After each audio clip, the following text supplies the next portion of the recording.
tienes PAFI por abajo de 300, tenemos PAFI por abajo de 300 y lo que pasa, ya sea el paciente intubado, no intubado, poquitas horas de manejo, ¿verdad? Decir, bueno, si tienes SIRA, pero todavía no lo puedo clasificar a lo mejor como SIRA leve, moderado, severo, y esperarme ya algún tratamiento, ¿verdad? Ahora sí, un poquito más de tiempo, optimizar el tratamiento como tal, ¿verdad? Para decir que ya es leve, moderado, severo. Y pues en algún punto probablemente en el futuro vamos a manejar un poco más biomarcadores y bueno, ahorita voy a intentar hablar si podemos de eso. Entonces, ¿cómo sabes si el paciente tiene SIRA? ¿Verdad? Entonces, al menos una semana de falla respiratoria o síntomas respiratorios, más de eso es muy poco probable que sea SIRA y alguna de las enfermedades que se parecen al SIRA. Debe de haber como tal opacidades bilaterales, ya sea en radiografía o en tomografía, incluso pudiéramos marcar ya con ultrasonido. La idea es que sean bilaterales, no necesariamente tiene que ser en los 4 cuadrantes como antes se manejaba, pero ya con que sean bilaterales es suficiente. Y porque pues también hemos aprendido que el SIRA es una entidad muy heterogénea, ¿sí? No es tan homogénea como antes se creía. Obviamente debemos descartar por completo sobrecarga hídrica o falla cardíaca, ¿verdad? Que bueno, esto obviamente nos puede llevar a hacer un ecocardiograma, a hacer BNP, obviamente la clínica también. En algún punto, pues se pudiera hacer incluso algún lavado broncoalveolar y ver si el edema, el líquido de edema es o sea, las características, la verdad es que eso, pues no, digo, alguna gente, algunos maestros ya muy grandes, a lo mejor sí les tocó hacer eso, pero pues no tiene caso.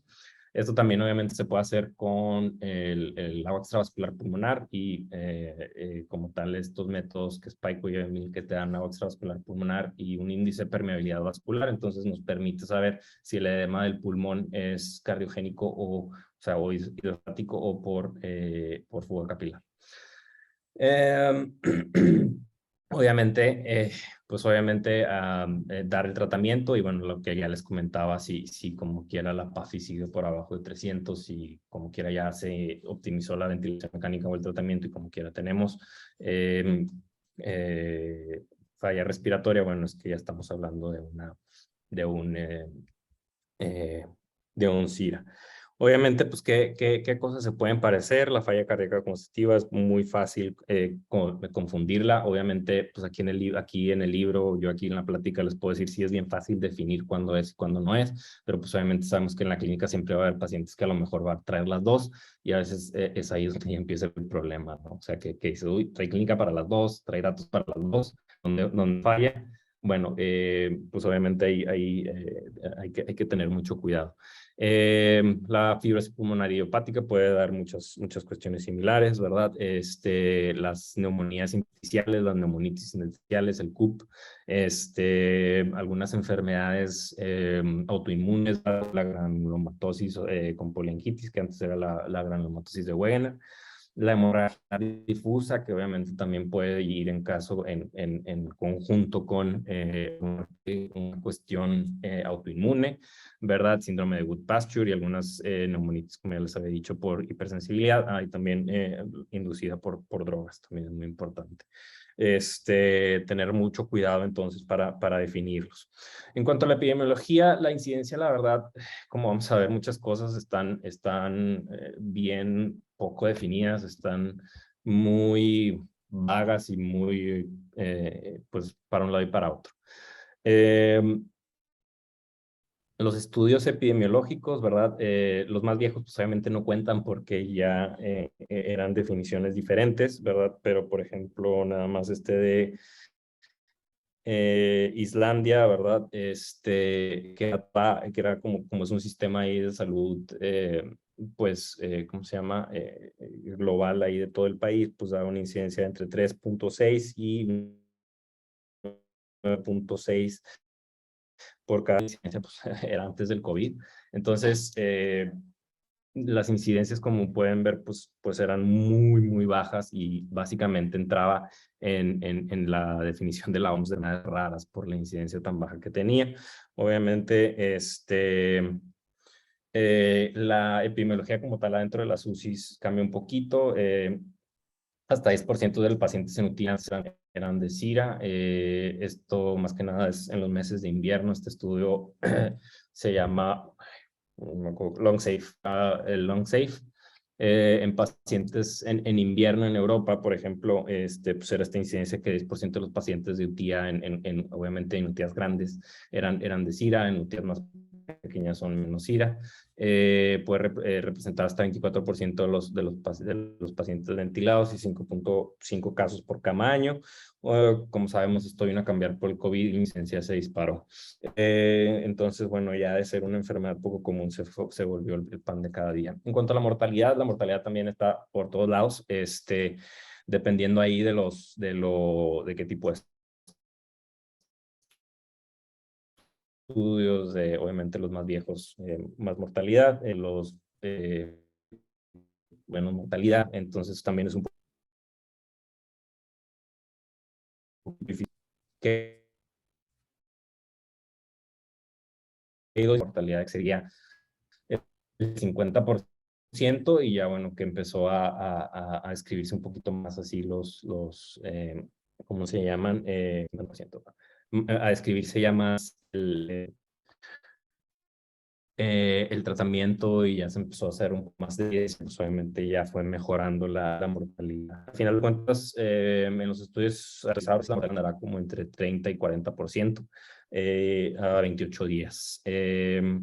Con el COVID también obviamente hubo un aumento en la mortalidad, obviamente más que nada en los primeros meses, en el primer año que pues, obviamente sobrepasó los servicios de salud y la mortalidad, regresamos a tener mortalidades arriba de 50% que no habíamos visto antes, pero a lo mejor esto va más que nada en relación a que sobrepasó los sistemas de salud. Obviamente pues es bien difícil hacer esto por todo lo que ya vimos y bueno, no está muy fácil. Bueno, esto quedó medio feo. Entonces, fisiopatología, obviamente vamos a tener una lesión pulmonar, la cual puede ser directa o indirecta, ¿verdad? Y esto nos va a dañar el alveolo como tal, pero obviamente pues, también va a dañar el capilar, el endotelio, la membrana basal de todo el pulmón, y eventualmente también se pudieran dañar bronquios y todo esto. Esto nos va a llevar a básicamente tres cosas: hipoxemia, pues, hipercapnia, y a cambios en la mecánica pulmonar. Esto obviamente al principio, o bueno, no solo al principio, sino puede ser exacerbado o puede llevar a un círculo vicioso donde el mismo tratamiento puede llevar a un empeoramiento de la lesión pulmonar, del daño endotelial, del daño alveolar, que ya sea hecho por nosotros, ¿verdad? O sea, como tal como los médicos o como tal por el paciente, por el drive respiratorio tan alto que pudieran llegar a tener. Y ventilator induced lung injury o PSILI, que es patient self-induced lung injury. Y obviamente esto eventualmente puede llevar a daño a otros órganos y eventualmente a la muerte. Y obviamente pues esto va a ir con base al tiempo. Las primeras horas, en los primeros días puede ser un daño reversible, pero eventualmente, bueno, vamos a ver que se vuelve y ya hay algo irreversible. En cuanto a la lesión pulmonar, pues como les digo, puede ser directa o indirecta. Esto ya también está definido desde hace mucho tiempo. Las causas directas, pues obviamente, pues, neumonía, patologías pulmonares previas, porque pues, también lo hace un poquito difícil a veces identificarlo en pacientes con neumopatías previas, saber si es un SIRA asociado o desencadenado por el daño previo, ¿verdad? Pero bueno, sabemos que hay muchas cosas que pueden dañarlo. Obviamente las infecciones, las toxinas y causas indirectas, pues, pancreatitis, transfusiones, ¿verdad? Que es lo que conocemos como TRALI, pues bypass cardiopulmonar, obviamente relacionado a trasplante pulmonar, sepsis, quemaduras, embolismos grasos o embolismos de líquido amniótico también pueden llevar. Entonces son varias causas. ¿Qué es lo que pasa? Más que nada está mediado igual que la sepsis por PAMPs y DAMPs, ¿verdad? Que PAMPs es Pathogen Associated pues estos patrones ya típicos, ¿verdad? Que sabemos que se pueden presentar por patógenos, ¿verdad? Como los lipopolisacáridos de las bacterias. o por DAMPs, que son como tal del daño propio celular, ¿no? Y estos son reconocidos por receptores que se llaman receptores de los PR, ¿cómo se llama? PPRs, ¿no? PRRs, que son los Pattern Recognition Receptors, ¿verdad? Que ya responden a ciertos patrones de daño preestablecidos, preconocidos biológicamente, por así decirlo, por ejemplo, los receptores Toll-like. Entonces, el caso típico del LPS con el Toll-like receptor 4, que es como se identificó inicialmente, porque sabemos que ya son un chorro de PAMPs, DAMPs y PRRs, perdón. Obviamente esto van a activar de manera directa a macrófagos y polimorfonucleares y bueno, obviamente por células presentadoras de antígeno a células T, ¿verdad? Y células B. Y obviamente pues la principal parte del daño al inicio va a estar dado por el sistema inmune innato, ¿no? O sea, macrófagos y polimorfonucleares. Y obviamente pues esto va a llevar a reclutamiento celular, ¿verdad? A inflamación y bueno, eventualmente al daño. Entonces, obviamente, con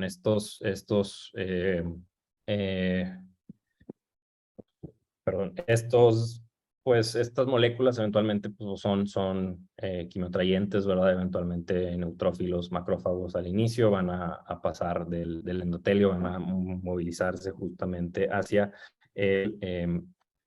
el alveolo, fuera del capilar, a nivel pulmonar. Obviamente sabemos que estos pueden dañar por NETs, que son las trampas de neutrófilos extracelulares, por especies reactivas de oxígenos y otros patrones ahí de daño. Y esto va a llevar más que nada obviamente, pues estos células van a dañar más que nada el endotelio o la membrana endotelial o la barrera entre el alveolo y el endotelio, ¿verdad? Lo que nos va a llevar a un edema pulmonar mediado no por un aumento en la presión hidrostática como sucede en la falla cardíaca o como sucede en la sobrecarga hídrica, sino por un aumento de la permeabilidad, donde los vasos linfáticos, los linfáticos no van a poder absorber ese líquido y eventualmente se va a acumular también adentro del intersticio y obviamente adentro del alveolo. Obviamente pues, se pierde la función de la barrera, pues de la función como tal de la barrera endotelial, rompiéndose pues esas uniones que existen entre el endotelio, ¿verdad? Obviamente esto mediado por todos los marcadores de inflamación que ya vimos. Y esto nos va a llevar al edema pulmonar, ¿verdad? Como les comentaba, un aumento del agua extravascular y por lo tanto el edema. Y esto es importante porque obviamente el edema pulmonar, la cantidad de agua extravascular pulmonar se asocia obviamente a mortalidad. Esto es en poblaciones, pues básicamente población general de terapia intensiva, pero algunos de estos estudios no cuál, creo que estos de Chung son específicamente en CIRA que se asocian justamente a mortalidad.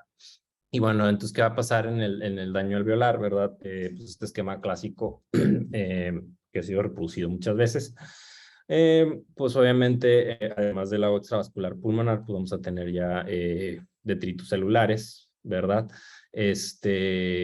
Obviamente las células como tal inmunes, ¿verdad? Los neutrófilos, los macrófagos, justamente van a soltar todos estos mediadores de inflamación, todas las como tal NETs, ¿no?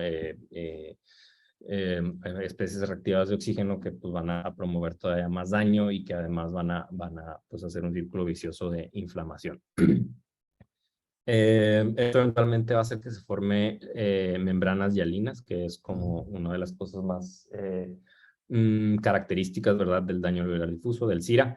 Y bueno, obviamente también hay daño a nivel pues del espacio intersticial, ¿verdad? Obviamente ahí también se juntan neutrófilos y ahí también causan daño y obviamente también hay daño vascular. Entonces, pues a nivel de daño alveolar va a ser la formación de membranas hialinas, la apoptosis de neumocitos tipo 1 al inicio, inactivación del surfactante, obviamente pues todos estos mediadores de inflamación, todas estas células dañan el surfactante y pues daño a la membrana basal, ¿verdad? A nivel capilar, obviamente lo que va a hacer es frecuencia respiratoria, pues va a dañar el que es la parte sí, más interior del endotelio, que pues tiene una función importante justamente en la regulación del movimiento del líquido del capilar del intersticio. Obviamente también va a ser un estado procoagulante. También, pues obviamente va a llevar alteraciones en la vasoconstricción pulmonar hipóxica. Ahorita vamos a hablar un poquito más de eso. Esto nos va a llevar a un tono vascular aumentado, ¿verdad? En conjunto también con trombos, ¿verdad? Que pues, obviamente también van a pasar a lo mejor por todas las etapas. Por el SARS-CoV-2 básicamente fue lo mismo, solo que el daño necesariamente era pues directo, ¿no? A final de cuentas el virus entra gracias a los receptores de angiotensina, de la enzima convertidora de angiotensina, ¿verdad? Que son muy abundantes tanto en el endotelio capilar como en el endotelio, como en los leucocitos tipo 2. Entonces, pues este daño era directo, no era indirecto, tanto a lo mejor como en otras patologías. Y pues obviamente esto hacía una reacción inflamatoria muy importante. De lo más nuevo que se sabe en cuanto a la fisiopatología es el funcionamiento, o no funcionamiento, el papel que juegan los exosomas o los microRNA, que obviamente esto también, pues tienen varias moléculas que también seguramente llevan a daño. Y también seguramente en algún futuro vamos a poder definir fenotipos con base a esto. Eso, básicamente, todo lo que vimos en primeros días, obviamente también tiene fases. Esto también ya pues tiene bastante tiempo. Conocemos al menos 3 fases, ¿verdad? Que es la fase exudativa, la fase proliferativa y la fase fibrótica. Aquí no viene graficada la fase fibrótica, pero la fase exudativa básicamente pues empieza con edema, eventualmente ese edema que es pura agua, básicamente al principio que podía ser pura agua, eventualmente lleva membranas hialinas. Y toda esta fase dura primero 7 días. Es importante también ahorita para ver los estudios, ¿verdad? Que muchos estudios y muchos tratamientos pues se centran justamente en estos primeros días, y ya cuando llegamos a la fase proliferativa y las demás fases ya es un poquito más difícil manejar el SIDA. La fase proliferativa, bueno, ya hay algunos otros cambios. Y la fase ya como tal de fibrosis es también muy importante. Entonces, como les digo, la fase exudativa, pues el edema, ¿verdad? Es lo más importante. Todos los leucocitos, los macrófagos neutrófilos están ahí, se empiezan a destruir las células endoteliales vasculares y se empiezan a destruir los neumocitos tipo 1 y empieza ya a haber formación de trombos. Ya para la segunda fase, que es la fase proliferativa, empieza a haber ya una reacción, ¿verdad? Como tal, ya la inflamación es un poquito más crónica, ya se empieza a ver la fibrosis. De manera importante hay hiperplasia de neumocitos tipo 2 para tratar, obviamente, pues tratan de reparar el daño del neumocito tipo 1. Y obviamente pues ahí ya los trombos se ven más grandes y empieza a haber cambios en no solo en el endotelio capilar, sino ya también en la parte muscular. Entonces ya empieza a haber cambios que van a ser mucho más de revertir. Y bueno, para la fase fibrótica, que en algunos lados se marca hasta el día 21, obviamente ahí ya hay depósitos de colágeno, de fibrina. Ahí a lo mejor ya se destruyeron los trombos a nivel vascular, pero pues quedaron con como quiera fibrosis mural y hipertrofia de la media, ¿verdad? Entonces, pues todos estos cambios pues ya son más difíciles. Por ejemplo, pues los cambios vasculares ya llevan a hipertensión pues pulmonar, ya un poco más difícil de revertir, seguramente irreversible. Obviamente ya también se ven cambios como tal, por ejemplo en la TAC, que es el homecoming y las bronquiectasias, ¿verdad? Toda esta panalización de la abeja y todos estos cambios ya que son un poquito más difíciles de revertir. Como las fases, les digo, obviamente las primeras fases solo es el edema, células endoteliales dañadas, las células alveolares tipo 1 dañadas. Obviamente fase 2, perdón, esta es fase 1, fase 2, ¿verdad? Ya empieza a haber cambios proliferativos y eventualmente la fibrosis, los depósitos de fibrina en todos lados, en el endotelio, en el espacio intersticial, adentro del alveolo y incluso en los vasos linfáticos. Como tal, esto todo le vamos a llamar daño alveolar difuso, ¿verdad? Que es lo más relevante de la patología, a lo mejor, ¿verdad? De cuando se pide una patología, es muy raro que lo pidamos, pero bueno, como les digo, pues la formación de membrana hialinas es lo que marcan las flechas, ¿verdad? Igual, membranas hialinas, un poco aquí ya de neumonitis organizante y un trombo, ¿no? Pero bueno, es lo que ya se veía. La única cuestión aquí es El daño alveolar difuso, ¿verdad? Que es como tal la patología, o sea, donde se hace la biopsia del pulmón dañado, extrañamente no siempre se ve no siempre correlaciona con el síndrome clínico, ¿verdad? Como tal de día. Se han hecho estudios también, ¿verdad? Donde pues no hay daño, incluso no se ve daño alveolar difuso o el pulmón está completamente normal y como quiera clínicamente el paciente tenía SIRA, está un poquito raro. Eso igual, como les digo, tiene que ver a lo mejor con la prolongación de tiempo. Antes de las 72 horas casi no se ve, después de las 72 horas es más fácil que se vea. También en SIRA severo es donde más se ve, pero incluso hay una proporción de pacientes que jamás presentan este daño alveolar difuso. Entonces, pues, está medio raro ahí, no correlaciona mucho todos estos cambios no correlacionan necesariamente con el síndrome clínico y esta es la que también pocas veces se indican biopsias pulmonares en SIRA.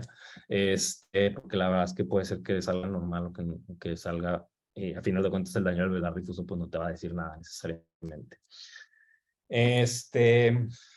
Obviamente todo esto va a llevar a hipoxemia, a hipercapnia, ¿verdad?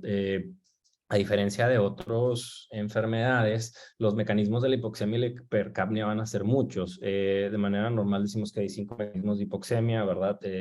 Presión inspirada, oxígeno baja, hipoventilación, alteraciones en BQ, ¿cómo se llama?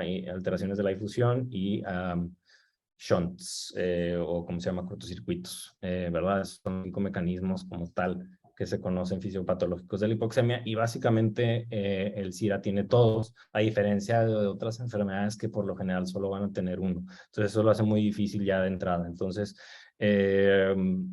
obviamente el principal, como quiera, mecanismo en SIRA, por lo general, igual que en los demás edemas agudos pulmonares, pues va a ser la generación de cortocircuitos o de áreas de muy bajo BQ, donde hay muy poca ventilación en relación a la perfusión, pero bueno, también va a haber espacio muerto aumentado. Y esto, pues, como tal, puede llevar hipercapnia, ¿verdad? Esta inigualdad o esta distribución tan heterogénea del BQ, donde hay unidades que sí están bien ventiladas, pero no perfundidas, o mal perfundidas, pero bien ventiladas, también va a llevar mucho a la hipercapnia. Y obviamente, pues casi el SIDA siempre va a estar asociado a procesos donde aumente la producción de CO2, por ejemplo, sepsis, quemaduras, trauma, pancreatitis, infecciones severas, donde aumenta la producción de CO2 y bueno, esto nos lleva a hipercapnia. Obviamente esto es necesariamente con ventilación mecánica. Ahorita vamos a ver de los mecanismos que les comentaba, ¿verdad? Eh, ¿Verdad? Lo más común es que sea shunt, donde la sangre no oxigenada, ¿verdad? Pasa directamente del lado derecho hacia el lado izquierdo. En SIRA puede suceder por ocupación alveolar, ¿verdad? El alveolo, como vimos, está lleno de membranas hialinas, edema, bacterias, etcétera. Y bueno, esto quiere decir que el alveolo no está ventilado, pero sí está perfundido y esto le llamamos shunt. Es un shunt intrapulmonar, pero eventualmente también por aumento de las presiones pulmonares pudiera favorecerse la generación o la aparición de shunts de derecha a izquierda, perdón, por fenómeno oval patente. Sería muy raro, pero bueno, también llega a suceder. Unidades de BQ bajo, donde la ventilación pues es muy baja, a lo mejor todo el alveolo no está ocupado, pero y si ocurre un poco de intercambio gaseoso, ¿verdad? Pero como quiera, no es completo. BQs altos también pueden suceder, ¿verdad? Justamente toda esta trombosis, todo este daño endotelial también llevan a hipoxemia, pero muy seguramente también lo que vimos en las primeras pacientes con COVID, que era mucho daño endotelial, que obliteraban por completo el endotelio capilar, o sea, obliteraba completamente los antes de que ocurriera algún daño alveolar.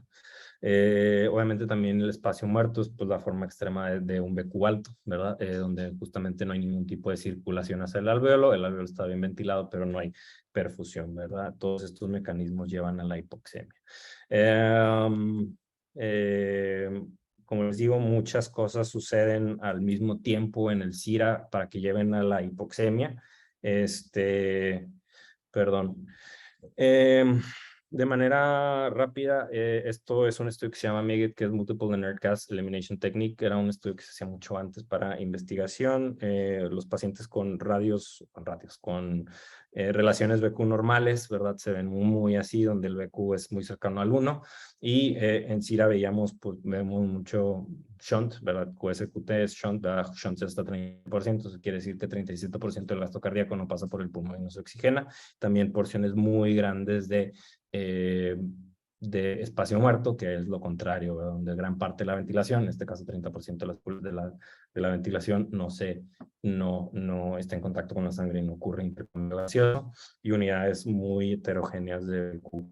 El otro no importa. Entonces les digo, puede haber mucho espacio muerto, BQ alto, BQ bajo, ¿verdad? Obviamente shunts, porciones de shunt grandes. Permítame tantito. Hola, buenas tardes.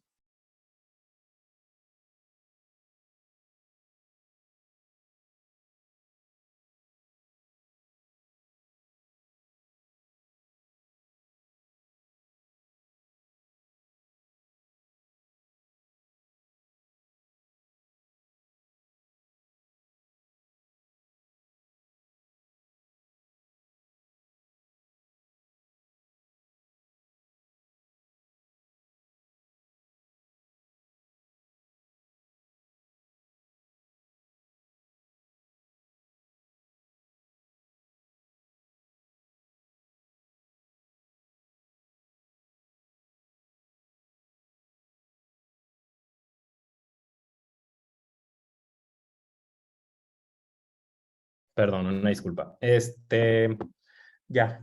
Algo muy importante aquí es el espacio muerto.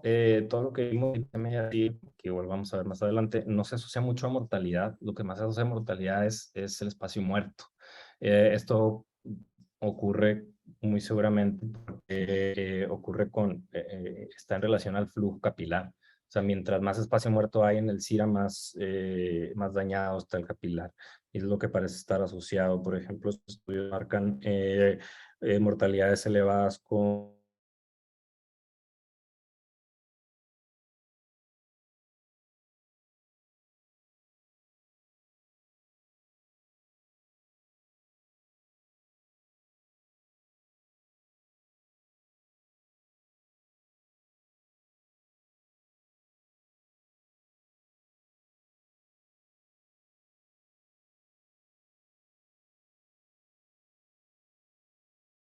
el volumen, ¿verdad? Obviamente en el pulmón existe el volumen como tal de gas, ¿verdad? Y esto está asociado a una presión adentro del alveolo o en ciertas partes también, por ejemplo, pleura, vía aérea, etcétera.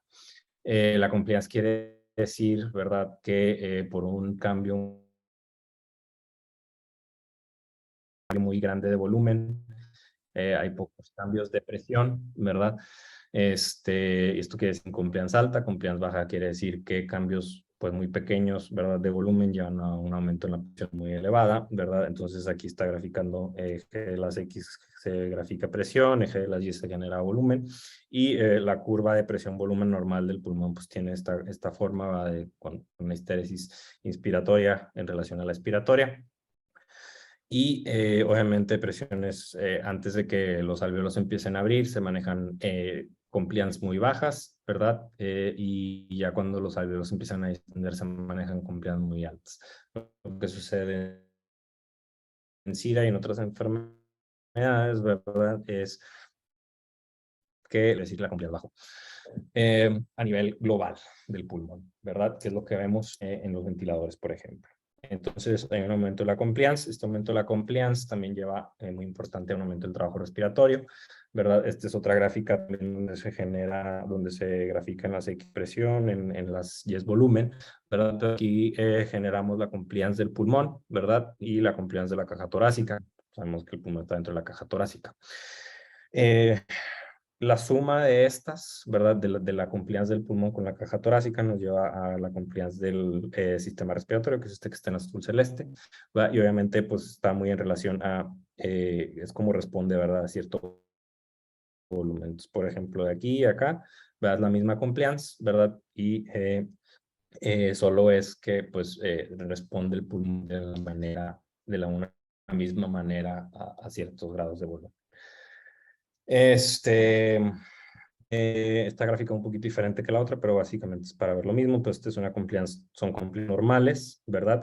De manera importante, nada más, porque también vamos a hablar de eso un poquito más adelante, donde se junta la compliance del pulmón y la compliance de la caja torácica, es la capacidad funcional residual. La capacidad funcional residual es el volumen pulmonar, perdón, en el que la compliance, la retracción elástica de la caja torácica de mantenerse rígida, expandida, es igual que la retracción elástica del pulmón de la tendencia a colapsarse.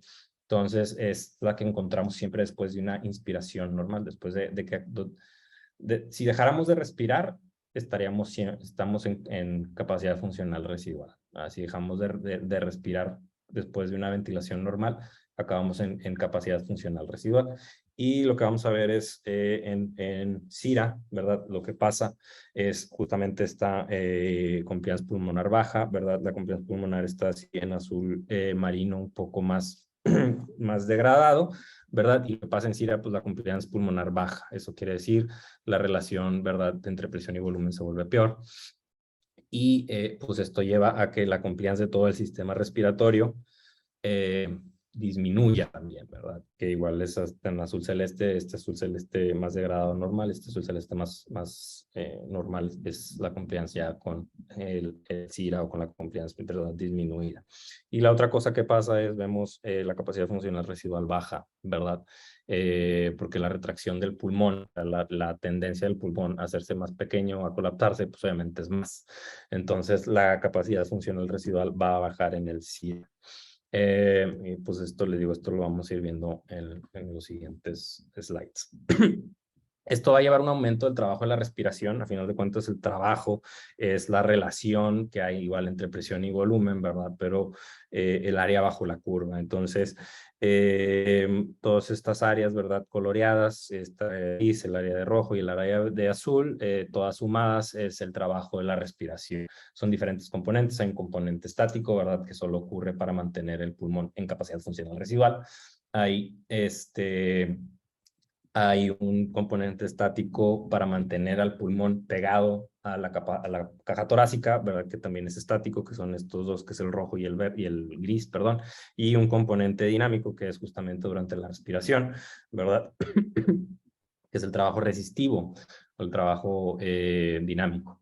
En CIRA, como vimos que se mueven, ¿verdad?, las compliance, el trabajo respiratorio aumenta, ¿verdad? Vemos como la zona roja aumenta, entonces el trabajo respiratorio aumenta a expensas de la parte estática del trabajo. Entonces el trabajo respiratorio aumenta y el trabajo respiratorio pues va en relación a, obviamente, qué tanto fuerza, qué tanta presión tienen que generar los músculos respiratorios, y por lo tanto aumenta el costo de oxígeno, ¿verdad? Entonces, donde normalmente en un paciente, o bueno, en las personas normales, los músculos respiratorios, diafragma, músculos intercostales, solo utilizan un 5% de todo el oxígeno que se usa en el cuerpo, ¿verdad? O bueno, 5% del aporte, ¿verdad?, lleva en la falla respiratoria. Esto puede subir hasta 30% nada más por este aumento en el trabajo respiratorio. Y entonces la falla respiratoria como tal, pues obviamente va a ir en relación a la hipoxemia y la hipercapnia, pero bueno, también a este aumento en el trabajo respiratorio, ¿verdad? Donde el trabajo respiratorio, la fuerza que pueden hacer los músculos pulmonares, tiene que estar en equilibrio con el flujo sanguíneo, obviamente con el sistema cardiovascular, con los niveles de oxígeno, de CO2, con la nutrición, ¿verdad?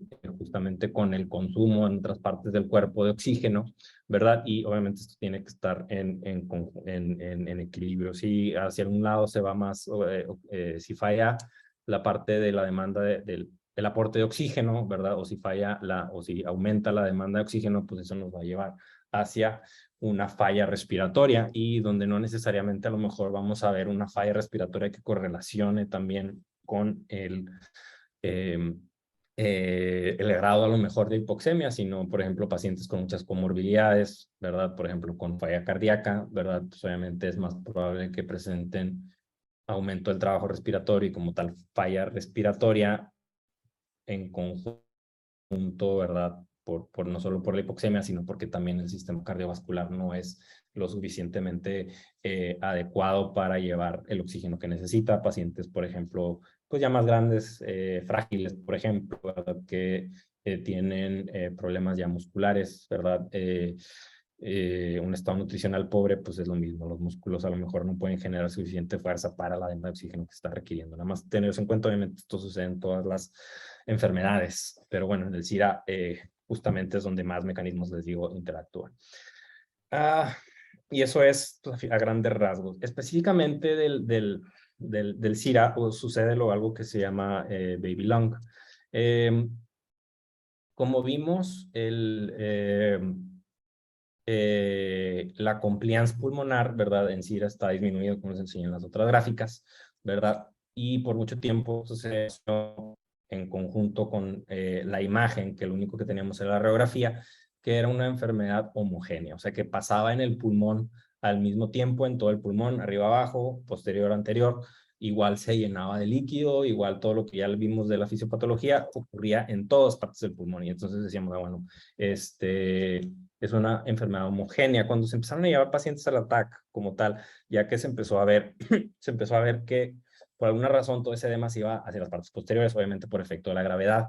Entonces, lo que se llegó a la conclusión es que el pulmón no es homogéneo, sino es heterogéneo. Y esa disminución de la complianza o esa aparente disminución de la complianza pulmonar no es en realidad porque todas las unidades alveolares estén enfermas, sino porque el pulmón funcionalmente es pequeño. Eso quiere decir, las partes inferiores, ¿verdad? Las partes dependientes del pulmón están llenas de líquido, edema, bla, bla, bla. Las partes del ápice, ¿verdad? Los ápices sí están bien ventiladas, pero son muy pequeñas. Entonces, funcionalmente es un pulmón pequeño, ¿verdad? Pero no necesariamente todo está lleno de edema. Entonces, es muy heterogéneo y se le llamó baby lung porque es un tamaño de un pulmón que corresponde a un niño de 5 o 6 años en los casos más graves. Entonces, donde tú tienes un paciente grande, ¿verdad? Adulto, ¿verdad? Con una capacidad pulmonar total, ¿verdad? De 6 litros, el baby lung se baja a 500, 600 mililitros, ¿verdad? Por eso es baby lung, porque es un pulmón pequeño. No todo el pulmón está enfermo, pero lo que hace es que funcionalmente se vuelve un pulmón pequeño. Y eso se refiere el concepto de baby lung. Entonces, el baby lung es la parte que está bien aireada, que está funcionando en el intercambio gaseoso, y lo demás es el líquido de edema. Ahora, ¿qué sucedió? O bueno, ¿qué pasa? Obviamente, pues entonces la compliance, ¿verdad? Está en relación al porcentaje de pulmón que está inflado, que está bien inflado, ¿verdad? Y entonces vamos a tener, ¿verdad? Como les digo, que es un pulmón funcionalmente pequeño, y eso se refiere al baby lung. Ahora, eventualmente pues, llevamos pacientes al TAC y luego los empezaron a pronar. Obviamente esto todo sucedió como en los 90s, que empezó a haber TAC. Los empezaron a pronar y se dieron cuenta que, o sea, porque lo que primero pensaron era, bueno, pues que está enfermo son las partes posteriores, las partes dependientes, ¿verdad? La parte de atrás del pulmón, y vamos a ver qué pasa si lo volteamos. Y lo que pasó es que pues, el edema se iba, ¿verdad? Lo que quedaba justamente abajo, o sea, hacia la parte anterior del tórax, ¿verdad? Porque es la que queda por gravedad, y eso llevó a otro concepto que es el sponge lung, que donde pues todo ese líquido de básicamente se va acumulando en las partes más dependientes. Básicamente lo que sucede es que el pulmón se hace un poco más pesado, y como pues una esponja, ¿verdad? Con agua, pues la esponja está más mojada abajo, ¿verdad? Que arriba. Básicamente es eso, ¿verdad? O sea, por puro efecto de la gravedad, el pulmón, ¿verdad?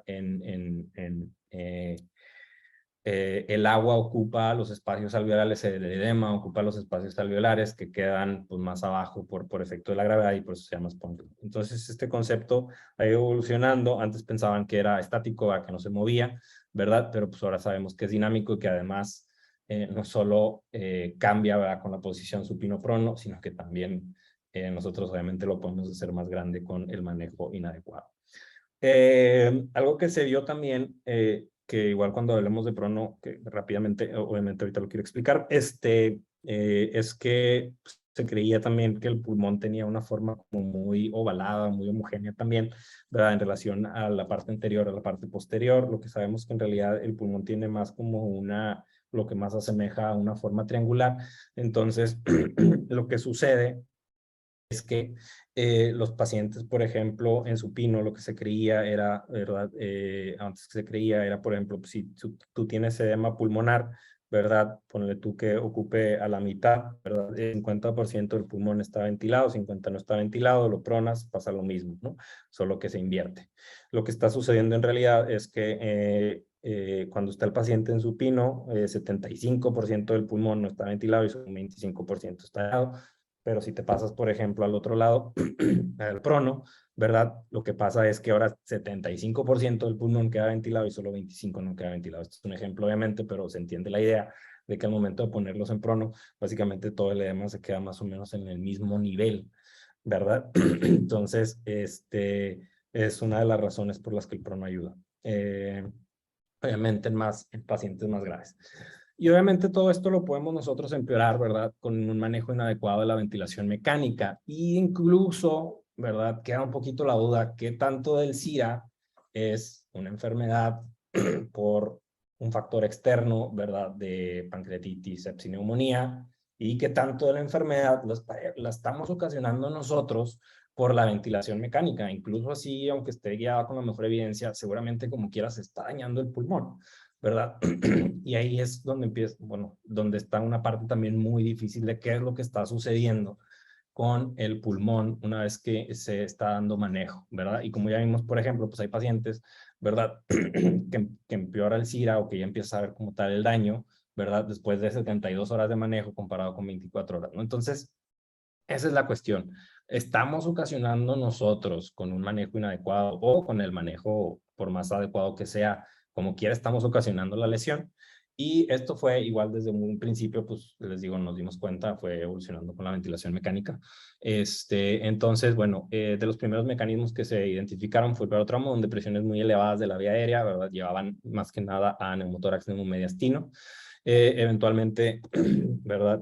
Decidimos que pues también era el volumen, que a lo mejor no nada más estaba relacionado a la presión. A eso le agregamos el atelectrauma, ¿verdad? Que es el daño pulmonar mediado por la apertura y cierre cíclico, ¿verdad? De los alveolos. Ahorita vamos a ver un poquito más de esto. Y obviamente también el biotrauma, justamente toda la lesión que está llevada a cabo por mediadores inflamatorios, ¿verdad? Y la respuesta inmune tan excesiva que pudiera llegar a presentarse de un lado a otro, ¿no? Tanto de otros órganos hacia el pulmón como del pulmón hacia otros órganos. Y por mucho tiempo, muy al principio estaba muy mal definida, pero eventualmente lo que pues, se tomó fue como tal, pues oye, hay que abordarlo con una ciencia y se abordó con la ingeniería de materiales, que es la teología, donde nos habla que todos los materiales, ¿verdad? Independientemente de lo que estén hechos, van a estar sometidos a un estrés y a un strain. Eso hace cuenta, por ejemplo, no sé si han visto esos, digo, esos TikToks donde, por ejemplo, ponen una prensa hidráulica y ponen, no sé, crayones y ponen la prensa hidráulica y los crayones salen volando. Ponen una bola de boliche, ¿verdad? Ponen la prensa hidráulica y la bola de boliche explota, ¿no? Ya cuando es mucha presión, ¿no? Es exactamente lo mismo a lo que se refiere. Justamente es la ciencia o darle número, ¿verdad? Darle una fórmula, ¿verdad? Justamente donde se rompe el material y es exactamente lo mismo aplicado al pulmón. Entonces, ese estrés y strain, ¿verdad? Básicamente, bueno, en español se llama tensión y strain es deformación. El estrés básicamente es la presión a la que está expuesta el material, ¿verdad? O sea, y la presión pues es área sobre, fuerza sobre área. Muy bien. Déjenme si quieren nada más acabo con este strain y lo vemos más adelante. Strain es la deformación, ¿verdad? De cómo estaba en un momento, cómo está después de otro. Obviamente es el volumen, a final de cuentas, en el pulmón. Y la presión es la presión. Presión básicamente es la presión a la que está expuesto todo el pulmón, ¿verdad? Alveolos, incluso a alveolos individuales. Y el strain es lo que está, que se deforma como tal el alveolo individual o todo el pulmón, a final de cuentas. O hay una relación entre estrés y strain, que es la elastancia, ¿verdad? Obviamente, cómo responden los tejidos, cómo responden los materiales al estrés y al strain, pues está dado por elastancia. Entonces, tenemos una curva de estrés-strain relacionada con la elastancia, donde el strain y el estrés pueden subir hasta cierto punto y el material no se va a dañar y eventualmente, pues, el material como tal pues ya se va a dañar, va a dejar de responder como debería y eventualmente se va a fracturar, ¿verdad? Entonces, clínicamente, lo más que nos acercamos, ¿verdad? Las 3 probablemente sea la presión transpulmonar, la driving pressure transpulmonar, y el que es el corriente entre la capacidad funcional residual. Eso igual lo vemos ya si quieren en la próxima clase. Y por el momento me quedaría ahí. No sé si hasta aquí haya dudas.